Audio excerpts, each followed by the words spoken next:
I'm Roger Urbanik from, with my little outdoor, Roger's Outdoor videos, where I try to twist your arm and entice you to go out into the outdoors and try a new adventure that you haven't done before.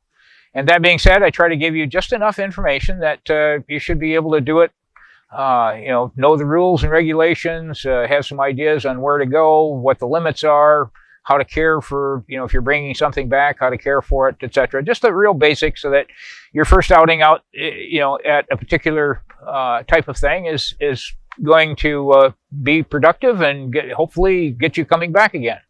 So today I'm going to talk about catching crayfish, or crawdads as many people call it.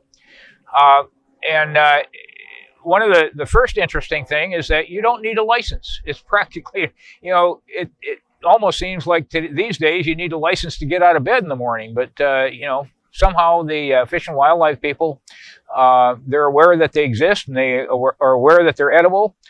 They even set somewhat limits in terms of the native population, and you'll have to look at their website to see how to identify a native crawdad or crayfish from a non-native. The native, you're limited to 10 pounds, but other than that, size and time of year, etc. Well, actually, the natives, it's May through October, I think, is the season that they recommend for them. But the others, it's year round, and they can be found in just all kinds of bodies of water. Lake Washington, big deep lake. You can find them in Lake Washington, literally the size of lobsters. Just small lobsters, but nonetheless, I've seen them, 8 or 9 inches long with a tail that looks like one of those Australian rock lobsters.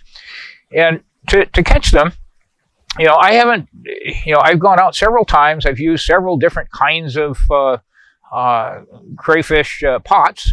There's a lot of different designs. I just today brought this design to give you an idea of the basics that a pot design needs to have. And basically, the pot design is, going to have openings at either end. The metal pots that are all solid will have usually entries at either end that are kind of tapered and a little bit maybe closer to the ground to make it easier for them to crawl up into.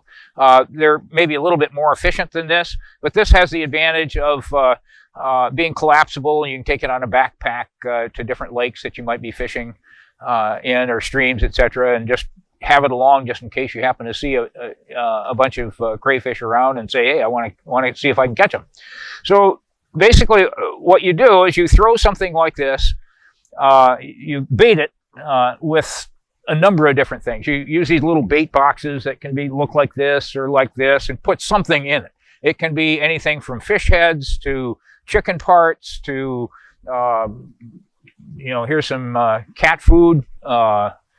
Any of those kinds of things will work. Turkey parts. If it smells like meat, basically, that's going to get them interested. And the crayfish actually move around. There's several different species of them. Some are like the ones in Lake Washington. They live in the lake year round. They don't have to come out to breathe fresh air. They are able to breathe off the plants on the bottom of the lake. Others in like Michigan, my dad's got a pond that the crayfish will dig their holes just above the water level, but after a heavy rain that raises the level of the pond, you can see them crawling out of their holes and into the lawn because they need to breathe, and they breathe air. So that being said, if you want to catch them, and they're just absolutely delicious to eat.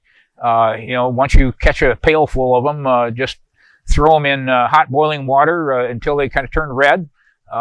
Take them out, break the tails open, or if they're big enough, break the claws open too, like you would a crab or lobster, and eat the meat that's inside. There's all kinds of recipes that you can use to do that.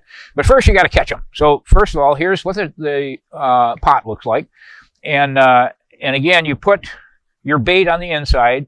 Now, in a lot of the lakes and streams right around Seattle, I've had a lot of difficulty in catching them. You're supposed to leave them out overnight because they're more active during the evening hours, and leave them out for several hours. I mean, I can catch one or two, but never any quantity of them using these traditional methods. Now, you are limited to 2 of these pots or trap devices per person.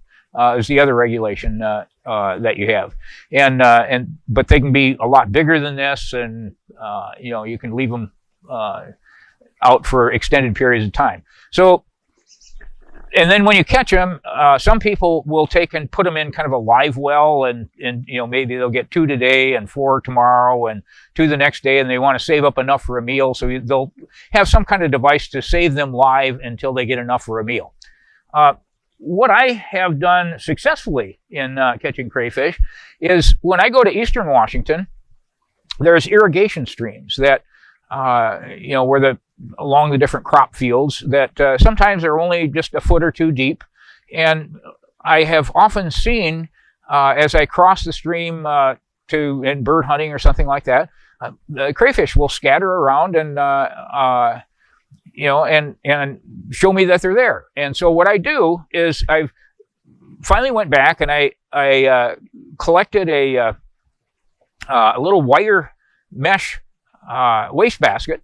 And when I see the crayfish come out into the center of the stream, I'll put this at the rear end of the crayfish, take a little stick like this, and chase it in, and it'll go backwards into this pot. I'll lift it up, put it into a pail of water, and bring it home.